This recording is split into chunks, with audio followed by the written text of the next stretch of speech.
دریائے سوات میں 18 افراد کے بہہ جانے کے واقعے پر سوات سول سوسائٹی نے شدید رد عمل دیتے ہوئے تھانے میں FIR کے لیے درخواست جمع کرا دی ہے۔ سوسائٹی کا کہنا ہے کہ یہ محض قدرتی آفت نہیں بلکہ انتظامیہ، ہوٹل مالکان اور غیر قانونی سرگرمیوں کی مجرمانہ غفلت کا نتیجہ ہے۔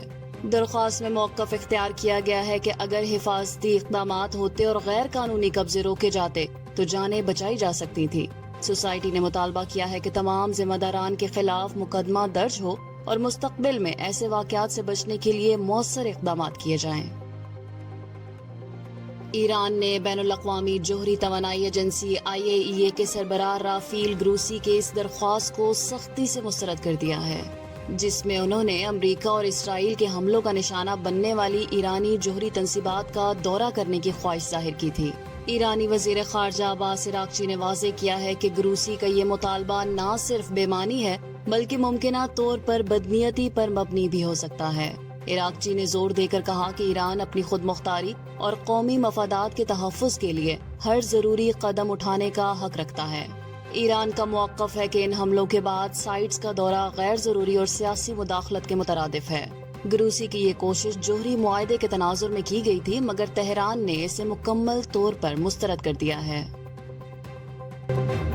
سپریم کورٹ نے مخصوص نشستوں سے متعلق بڑا فیصلہ سنا دیا۔ PTI ان نشستوں سے محروم ہو گئی۔ 7 رکنی بینچ کی اکثریتی رائے سے نظر ثانی درخواستیں منظور کر لی گئیں اور 12 جولائی 2024 کا فیصلہ کل عدم قرار دے دیا گیا۔ پشاور ہائی کورٹ کا فیصلہ بحال کر دیا گیا ہے۔ وزیر اعظم شہباز شریف نے عدالتی فیصلے کو آئین و قانون کی درست تشریح قرار دیتے ہوئے اس کا خیر مقدم کیا۔ ان کا کہنا تھا کہ اپوزیشن کو اب ملک کی ترقی و خوشحالی کے لیے حکومت کے ساتھ مل کر مثبت کردار ادا کرنا چاہیے۔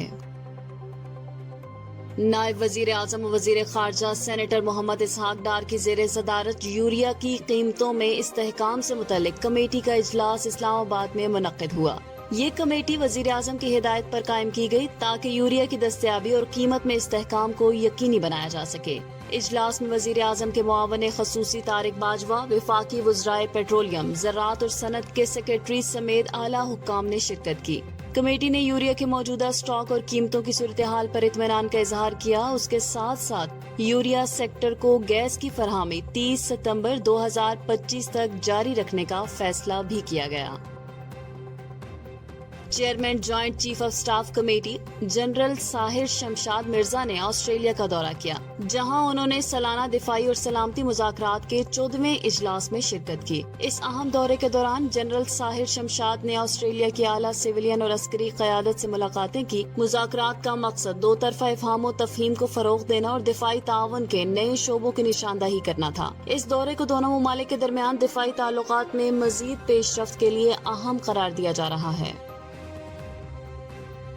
کابینہ کی اقتصادی رابطہ کمیٹی نے قدرتی گیس کی قیمتوں میں اضافے کی منظوری دے دی ہے۔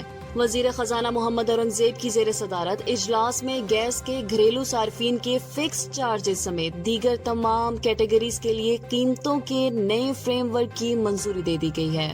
اس فیصلے کے تحت اب اوگرا کے نوٹیفیکیشن کے 40 روز بعد وفاقی حکومت گیس کی نئی قیمتوں کا باضابطہ اعلان کرے گی۔ وزارت خزانہ کے ذرائع کے مطابق یہ فیصلہ IMF پروگرام کے تحت ایک اور شرط کو پورا کرنے کے لیے کیا گیا ہے۔ حکام نے بتایا کہ قیمتوں میں یہ تبدیلیاں عالمی مالیاتی ادارے سے معاہدے کا حصہ ہیں اور ان پر عمل درآمد ضروری ہے۔ حکام کا کہنا تھا کہ ECC کا منظور کردہ نیا price framework IMF programme کا حصہ ہے۔ وزیر اعظم شہباز شریف نے پاکستان ویمن کرکٹ ٹیم کی سابق کپتان ثنا میر سے ملاقات کی اور ICC ہال آف فیم میں شامل ہونے پر انہیں مبارکباد دی۔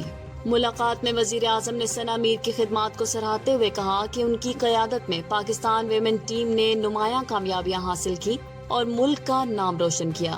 وزیر اعظم نے توقع ظاہر کی ہے کہ ثنا میر اپنے تجربے سے نئی نسل کو تربیت دے کر کرکٹ میں مزید بہتری لائیں گی۔ انہوں نے کہا کہ حکومت کھیل کے ہر شعبے میں میرٹ کی بنیاد پر ٹیلنٹ کو فروغ دینے کے لیے پرعزم ہے۔ مرد و خواتین کو کرکٹ سمیت تمام کھیلوں میں یکساں مواقع اور سہولیات فراہم کرنا حکومت کی ترجیحات میں شامل ہے۔